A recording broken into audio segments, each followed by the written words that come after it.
বাংলাদেশ দলের এক অদ্ভুত অবিচ্ছেদ্য অংশ লিটন কুমার দাস টানা ব্যর্থতার কারণে এক সিরিজ বেঞ্চে বসে কাটালেও আবারও একাদশে ফিরে আসেন তিনি। যদিও ব্যাট হাতে ব্যর্থ ছিলেন লিটন আর ক্যাপ্টেন নাজমুল শান্ত, তবে তারপরেও যে বাংলাদেশ লড়াই করার মতো পুঁজি সংগ্রহ করেছে তার অবদান ছিল হৃদয় আর রিয়াদের।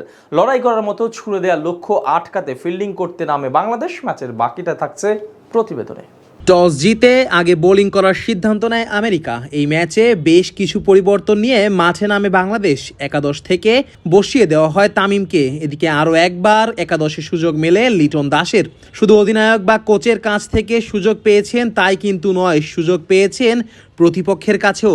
একবার ক্যাচ মিস করেন উইকেট কিপার, আরেকবার রান আউট করার সুযোগ হারায় তারা। আমেরিকা সুযোগ হারালেও নিজের সংগ্রহ বড় করে তাদের বিপাকে ফেলেননি লিটন। জেসি সিং এর বলে লেগ বিফোরের ফাঁদে পড়ে বিদায় নেন 15 বলে 14 রান করে। পাওয়ার প্লেতে তাদের স্লো ব্যাটিংয়ের বিপরীতে দ্রুত গতিতে রান তোলেন সৌম্য। তার ইনিংসটা আর বড় হয়নি।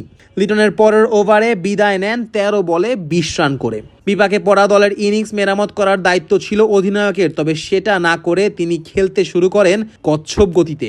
দেখে বোঝার উপায় ছিল না এটা টি-20 নাকি টেস্ট ম্যাচ। 4 নম্বরে নামা হৃদয়ের ব্যাটে এগিয়ে যাচ্ছিল বাংলাদেশ। দলকে শক্ত পজিশনে নেওয়ার বদলে বিপদ বাড়ান শান্ত। যদিও তার উইকেট আসলে কার বিপদ টেনে আনে সেটা বোঝাই ছিল মুশকিল।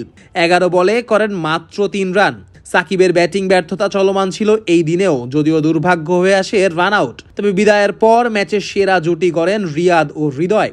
টি-20 ক্রিকেটে নিজের দ্বিতীয় 50 তুলে নেন তিনি। যেই রিয়াদকে সবাই বাতিলের খাতায় ফেলে দিয়েছিল, সেই রিয়াদ আরও একবার ত্রাতা হয়ে আসেন দলের বিপদে। 22 বলে 31 রান করে বিদায় নেন তিনি। ইনিংসের শেষ বলে আউট হন হৃদয়। তবে বিদায় নেওয়ার আগে তার ব্যাটে আসে 58 রান। তার এই ইনিংসে ভর করে নির্ধারিত ওভার শেষে টাইগারদের সংগ্রহ দাঁড়ায় 6 উইকেটে 153 রান। লক্ষ্যটা খুব বড় ছিল না, শুরুটা ভালো হয়েছিল তাদের। শুরু থেকেই দারুণ ব্যাট করতে থাকে মোনাক প্যাটেল ও স্টিভেন টেইলর। প্রথম ধাক্কা খায় তারা, রান আউটে কাটা পড়ে 12 রানে বিদায় নেন মোনাক। 3 নম্বরে নেমে দলকে এগিয়ে নেন আন্দ্রেস গুয়োস। পাওয়ার প্লে শেষে তাদের সংগ্রহ দাঁড়ায় 43 রান। টেইলর ও আন্দ্রেসের ব্যাটে ম্যাচের লাগাম চলে যায় আমেরিকার দিকে। ঋষাদের শিকার হয়ে আন্দ্রেস ফিরে যান 23 রান করে। তাকে বিদায় করে অবশ্য ম্যাচে ফিরে আসে বাংলাদেশ। কিন্তু কে ভেবেছিল এই ম্যাচের নাটক এত দূর পর্যন্ত যাবে? বাংলাদেশের জন্য এরকম লজ্জা অপেক্ষা করছিল সেটা কেউই তো ভাবেনি।